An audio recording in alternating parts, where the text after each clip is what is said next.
వాహనదారులకు రవాణా శాఖ తీపి కబురు అందించింది. సోమవారం నుంచి వాహన్ సేవలను రాష్ట్రంలో అధికారికంగా ప్రారంభించనున్నారు. ఇకపై ఆర్టీఏ కార్యాలయాల చుట్టూ తిరగాల్సిన అవసరం లేకుండా మెజార్టీ సేవలను ఇంటి వద్ద నుంచే పొందేలా ఆన్లైన్ వ్యవస్థను పటిష్టం చేస్తోంది. ఈ వాహన పోర్టల్తో 52 రకాల సర్వీసులను వాహనదారులకు అందజేస్తుంది. కేంద్ర రోడ్డు రవాణా, హైవేస్ మంత్రిత్వ శాఖకు చెందిన రవాణా శాఖ మంత్రి పొన్నం ప్రభాకర్ ఈ కొత్త పోర్టల్ సేవలను అందుబాటులోకి తీసుకురానున్నారు.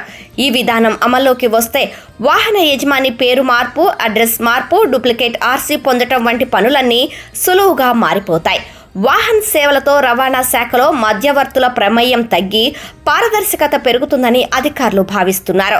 త్వరలోనే పాత వాహనాలకు సంబంధించిన సేవలను కూడా పరివాహన్ పోర్టల్ ద్వారా అందించేందుకు అధికారులు కసరత్తు ముమ్మరం చేశారు. ఇప్పటికే లర్నర్, డ్రైవింగ్ లైసెన్స్ల కోసం సారథి సేవలు రాష్ట్ర వ్యాప్తంగా విజయవంతంగా కొనసాగుతున్న సంగతి తెలిసిందే.